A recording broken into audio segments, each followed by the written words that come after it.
Hello ladies and gentlemen, Willie here. Well, I wasn't expecting to make this video quite yet, but certain things are happening a bit faster than expected. But Blizzard have really been cutting away at layers across many servers at a pretty serious rate. And one of the absolute biggest things that will happen in Phase 2 is Blizzard's commitment to removing layering entirely.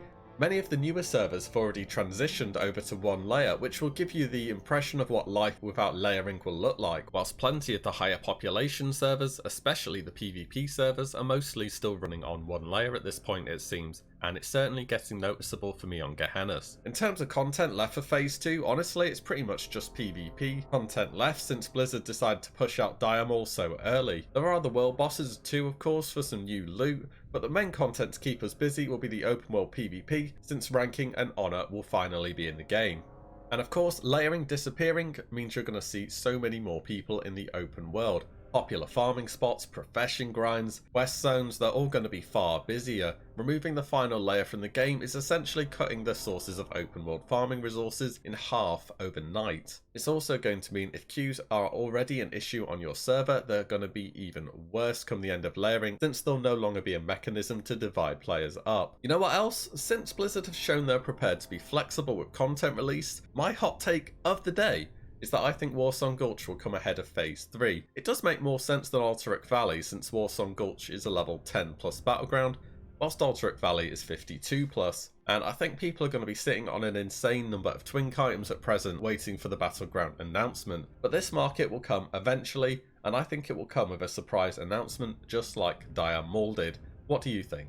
Anyways, back on track. What does all this mean for you? How can you prepare for Phase 2 dropping? Whether it's in order to PvP yourself or supply the new market, having a rough idea of what you want to accomplish, if anything at all, is always a good habit. This is one of the really unique things about Classic compared to Vanilla, is that we have an idea of what comes next, so you can bet people will take advantage of this to get ahead.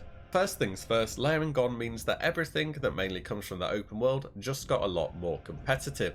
There are some instance farming spots, especially with Diamol out now. Gathering profession items should see a jump, though these are traded in such large volumes that prices won't go crazy, but they should go up a little amount. If you're planning on capping a profession or sorting a profession on an alt, I'd try and get this complete before Phase 2, as these open world resources will take a jump in price. Which brings me to my next point. Items frequently used in PvP are going to be in high demand. Certain potions are actually game-breakingly powerful, like free action potions, which are essential for melee classes against getting kited by the likes of Hunter or Mages and make you into an unstoppable machine. The recipe for this is fairly cheap, but it needs Strangle Kelp, which is super easy to get, and also Blackmouth Oil from Oily Blackmouth, surprisingly, which are caught with a fishing profession. Since getting these is more time consuming, I would expect these to go up in price.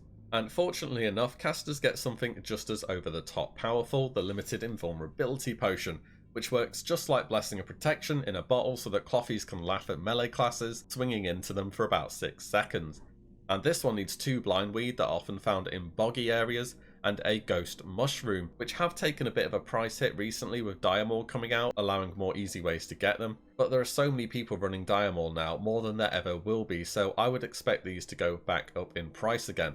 Finally, restorative potions are extremely powerful for all classes too, give you a real chance against damage over time effects of classes like warlocks or priests. They also give rogues a way to get rid of Hunter's Mark and back into stealth safely. And the fact that this item can hit any kind of debuff makes its versatility valued in PvP situations. This one needs a Goldthorn herb and an elemental earth.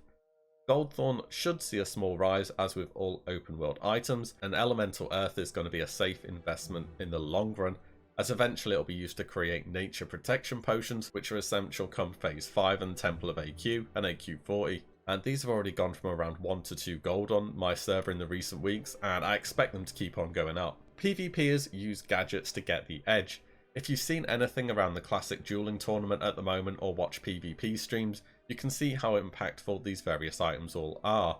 And these are the cool items that really give you the edge and allow you to make those montage plays. Many of these are a pretty hefty investment and actually require an engineering level to use though many people just opt to grab them off the auction house, so you can definitely make some profit here. Engineering materials will take a double hit due to A, lots of people wanting them, and B, many of the materials will come from mining, which will become more scarce. Items like Gnomish Netomatic to root people up, Gnomish mind control cap that allows you to MC a player for about 20 seconds. Gnomish cloaking device gives you a guaranteed reset from invisibility. And whilst items like this are cool, they all do require engineering to use, as you can see on the tooltips here. That and the fact that a player will only ever need one of these items is the real limiting factor here. Players will need many grenades, however. These are used to give anyone a ranged stun and very frequently used in PvP battles. Most people opt for the iron grenades as they're fairly cheap to make and have a good 3-second stun on them. Mithril frag bombs are a good alternative as they have a much wider range if you have trouble landing the iron grenades. The only downside is they have a 2-second stun on them. All grenades generally have the same recipe formula where they need blasting powder, cloth and a bar. Also, don't forget about reflectors. There are ones for fire, frost and shadow. The fire one's kind of redundant at the moment. It will become useful later. There's going to be about a dozen frost mages for every fire one, I bet, in phase 2. Though a mage catching his own pyroblast in the face would be something I'd just love to see. The frost and shadow reflectors are going to be extremely good though in phase 2, especially against frost mages of course, and warlocks or shadow priests respectively. An ice reflector is an easy counter to a shatter frostbolt and puts pressure back on the mage. And this can be bought at a vendor in Winterspring. It's pretty pricey to make though, needing 2 blue sapphires, which are now more expensive than arcane crystals on my server. The shadow reflector can instant win a fight by reflecting a fear or death coil, maybe a shadow wear pain or devouring plague. If it's targeted and shadow damage schooled, it will be reflected. The schematic for this one is however a lot harder to get. It's from Trash, namely the Crimson Inquisitor mobs in Stratholme Livingside, and you may just see one if you're farming righteous orbs there.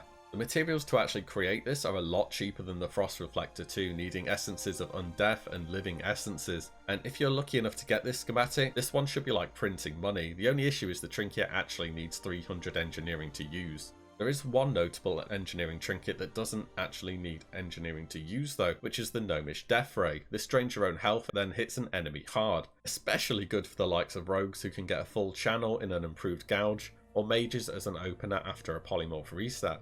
Speaking of rogues, they're going to need a nice supply of Thistle Tea to be sipping on during PvP, which needs a herb, you guessed it, Swift Thistle. Instant 100 energy is pretty nuts and can definitely win fights very easily, and any consumable like this should be a solid investment as demand will spike super hard I bet. There is a counterpart for warriors as well, Mighty Rage Potion, not as good but still very useful as it gives a decent strength boost and a chunk of rage, though many warriors will be fapping mostly in fights.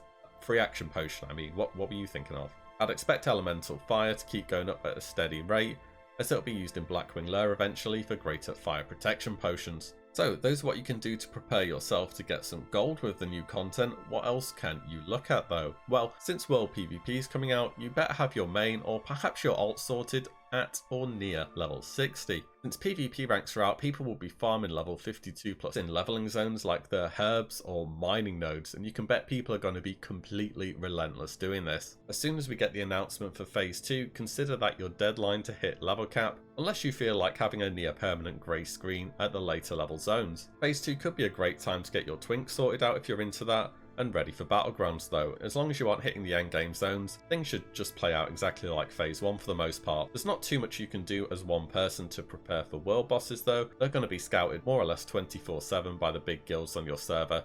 If you manage to get in a raid that kills one, I'd consider yourself pretty lucky. Maybe we'll see Kazzak in Stormwind again, who knows. I think people are going to be a bit too thirsty for that loot, as the world bosses drop some insanely good items. It's going to be interesting to say the least to see the first few world boss kills on big PvP servers. No layering plus every big guild in the same location. You can bet it's going to be insane. Get your goblin sapper charges and faps ready.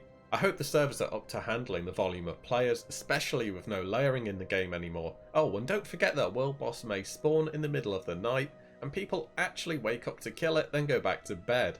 No matter how crazy something seems, if something can be done in Classic, someone, or in this case many people, are gonna do it. Even with all this, we have a good bit of time I reckon. Blizzard did mention that phase 2 will be hitting around the end of the year. I wouldn't expect them to push it out too near Christmas for obvious reasons, but I can see it happening early to mid-December, so we can still chill for a bit in the open world, but us on the PvP servers. Have you got any plans for the phase 2 drop? Anything else you'd like to add on here? I know some of you guys are going to be stockpiling like mad already and planning on that huge cash out once the demand jumps up to meet the supply.